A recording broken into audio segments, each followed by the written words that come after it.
மதுரை மாவட்டம் ஒத்தக்கடை வவ்வால் தோப்பு அருகே செயல்பட்டு வரும் கால்நடை மருத்துவமனையை சீரமைக்க விவசாயிகள் கோரிக்கை விடுத்துள்ளனர்.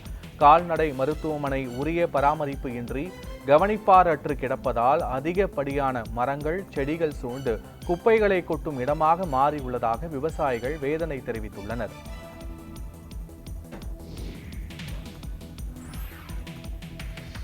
கோவை மாவட்டம் கேஜி சாவடி அருகே கேரளா பாலக்காடு செல்லும் L&T நெடுஞ்சாலையில் லாரி மீது இருசக்கர வாகனம் மோதிய விபத்தில் ஆம்புலன்ஸ் டிரைவர் சம்பவ இடத்திலேயே உயிரிழந்தார். இதுகுறித்து காவல்துறையினர் மேற்கொண்ட விசாரணையில் உயிரிழந்தவர் கேரளாவை சேர்ந்த சுனில் என்பது தெரியவந்துள்ளது. விபத்து குறித்து காவல்துறையினர் வழக்கு பதிவு செய்து விசாரணை மேற்கொண்டு வருகின்றனர்.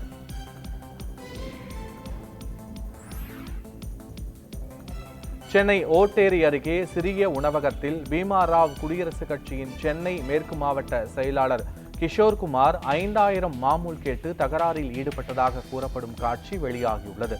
புகாரின் பேரில் கிஷோர்குமாரை கைது செய்த போலீசார் அவரை சிறையில் அடைக்க நடவடிக்கை மேற்கொண்டு வருகின்றனர்.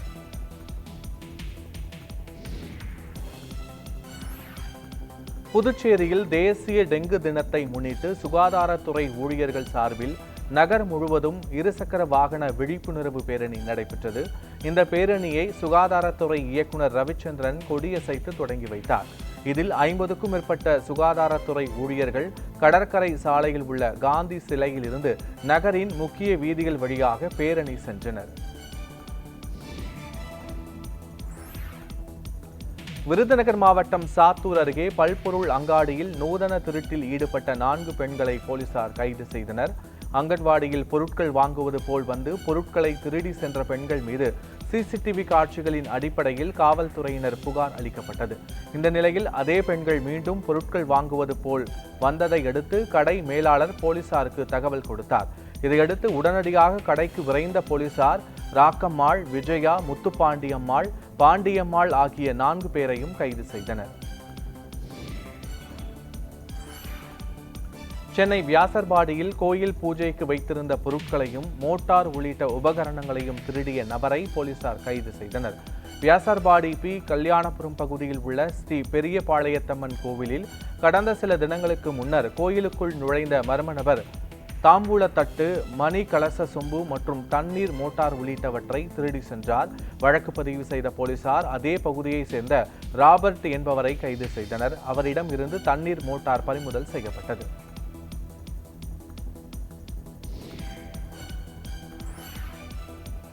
மதுரை மாவட்டம் மேலூரில் உள்ள பெனிக்விக் பேருந்து நிலையத்தில் பெரும்பிடு முத்தராயன் 1350வது சதய விழாவை முன்னிட்டு மகாராஷ்டிர ஆளுநர் CP ராதாகிருஷ்ணன், பாஜக மாநில தலைவர் நயினார் நாகேந்திரன் ஆகியோர் மலர் தூவி மரியாதை செலுத்தினர். இதனைத் தொடர்ந்து அனைவருக்கும் இனிப்புகள் வழங்கப்பட்டன. சிதம்பரத்தில் அருகே உள்ள அண்ணாமலை நகர் வெள்ளக்கரை பகுதியை சேர்ந்த சலூன் கடை உரிமையாளர் காளிதாஸ் என்பவரை வெட்டி படுகொலை செய்த நபரை காவல்துறையினர் தேடி வருகின்றனர். காளிதாஸின் உறவினரான புதுச்சேரியை சேர்ந்த மணி என்பவர் காளிதாஸின் அண்ணன் மகளை காதலித்ததாகவும் இதனால் காளிதாஸ் மணியை அழைத்து கண்டித்ததால் ஆத்திரமடைந்த மணி இரவு நேரத்தில் கடைக்குள் புகுந்து காளிதாஸை வெட்டி கொலை செய்ததாக போலீசாரின் விசாரணையில் தெரியவந்துள்ளது.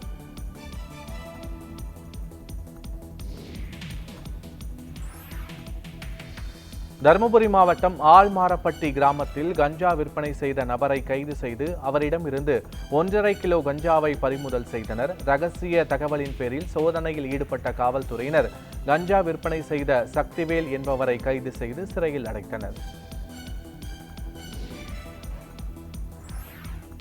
திண்டுக்கல் மாவட்டம் சிறுமலை ஊராட்சியில் சட்டவிரோதமாக மதுபானம் விற்பனை செய்வதை கண்டித்து அப்பகுதி மக்கள் ஆர்ப்பாட்டத்தில் ஈடுபட்டனர்.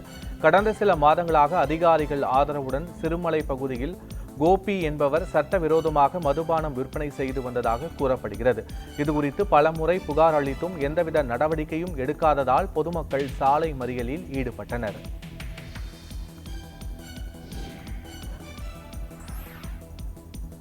மயிலாடுதுறை மாவட்டம் திருவாடுதுறை ஆதீனத்தின் 24வது குருமகா சன்னிதானத்தின் ஜென்ம நட்சத்திர விழா வெகு விமர்சையாக கொண்டாடப்பட்டது. விழாவை முன்னிட்டு காலை நடராஜ பெருமானுக்கும் நமச்சிவாய மூர்த்திகளுக்கும் சிறப்பு அபிஷேக ஆராதனை நடத்தப்பட்டது. பின்னர் ஆதின திருமடத்தில் இலவச மருத்துவ முகாம் மற்றும் இரத்த தான முகாமினை குருமகா சன்னிதானம் தொடங்கி வைத்தார். நமச்சிவாய மூர்த்திகள் மழலையர் மற்றும் தொடக்க பள்ளிகளுக்கான புதிய கட்டடமும் திறந்து வைக்கப்பட்டது. ஆதின பள்ளியில் சிறப்பிடம் பெற்ற மாணவர்களுக்கு பரிசு வழங்கி கௌரவிக்கப்பட்டது. குமரி மாவட்டம் பழுகலில் முன்னாள் பிரதமர் ராஜீவ்காந்தி 34வது ஆண்டு நினைவு தினத்தை முன்னிட்டு சட்டமன்ற உறுப்பினர் தாரகை கத்பத் தலைமையில் இருசக்கர வாகன பேரணி நடைபெற்றது. இதில் கலந்து கொண்ட சட்டமன்ற உறுப்பினர் உட்பட பலரும் தலைக்கவசம் அணியாமல் இருசக்கர வாகனத்தை ஓட்டிய நிலையில் அவருக்கு 1000 ரூபாய் அபராதம் விதிக்கப்பட்டது. போக்குவரத்து இடையூறு செய்ததாக கூறி எம்எல்ஏ ராஜேஷ்குமார் உட்பட 11 பேர் மீது போலீசார் வழக்கு பதிவு செய்தனர்.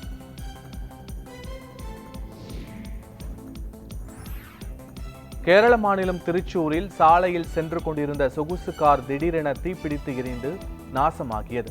இதில் பிரசவம் முடிந்து இரட்டை குழந்தையுடன் வீடு திரும்பிய தம்பதி அதிர்ஷ்டவசமாக உயிர் தப்பினர். இந்த நிலையில் தகவல் அறிந்து வந்த தீயணைப்பு துறையினர் தீயை விரைந்து அணைத்தனர்.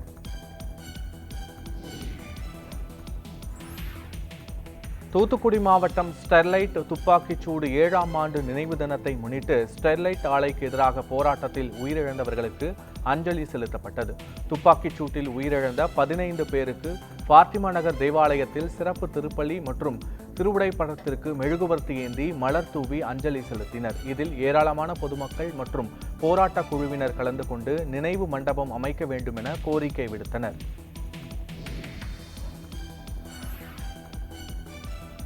புதுக்கோட்டை மாவட்டம் கந்தர்வக்கோட்டை அருகே குப்பம்பட்டி ஸ்ரீ ஆண்டியப்பி ஐயனார் கோவில் வைரவ தேரோட்டம் வெகு விமர்சையாக நடைபெற்றது. முன்னதாக ஆண்டியப்ப ஐயனார் சுவாமிக்கு சிறப்பு பூஜைகள் செய்யப்பட்டன. திருவீதி உலா வந்த சுவாமி பக்தர்களுக்கு காட்சியளித்தார். இதில் திரளான பக்தர்கள் கலந்து கொண்டு தேரை வடம் பிடித்து இழுத்து வழிபட்டனர்.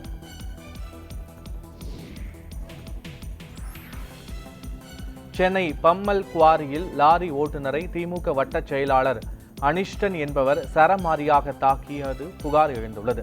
காயமடைந்த லாரி ஓட்டுநர் மருத்துவமனையில் அனுமதிக்கப்பட்டுள்ளார். பம்மலை சேர்ந்த எம்சாண்ட் குவாரி உரிமையாளர் பீட்டர் கபஸ் என்பவரிடம் திமுக வட்ட செயலாளர் அனிஷ்டன் மற்றும் அவரது சகோதரர் சரிதர் ஆகியோர் மாதம் 3 லட்சம் ரூபாய் மாமூல் கேட்டு மிரட்டி பணம் பெற்று வந்ததாக கூறப்படுகிறது.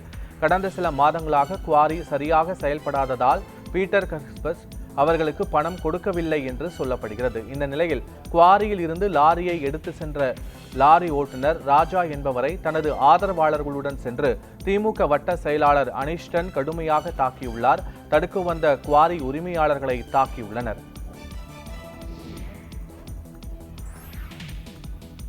கோவை மாவட்டம் பீளமேடு பகுதியை சேர்ந்த ரியல் எஸ்டேட் தொழிலதிபரிடம் 3 கோடி ரூபாய் பணத்தை மோசடி செய்த கேரளாவை சேர்ந்த நபரை போலீசார் கைது செய்தனர்.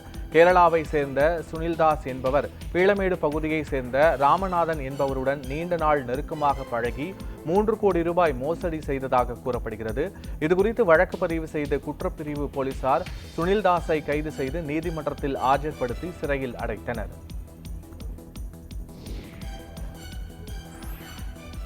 மதுரை ஆயுதப்படை காவலர் மைதானத்தில் தனியார் பேருந்துகள் பாதுகாப்பு குறித்து மாவட்ட ஆட்சியர் சங்கீதா நேரில் பார்வையிட்டு ஆய்வு செய்தார். பள்ளி வாகனங்களில் அவசர கால வழி, முதல் உதவி பெட்டி, தடுப்பு கருவிகள், ஜன்னல்கள், படிக்கட்டுகள் ஆகியவை பார்வையிட்டார். ஓட்டுநர் நடத்துனர்கள் கடைபிடிக்க வேண்டிய விதிகள் குறித்தும் எடுத்துரைத்தார்.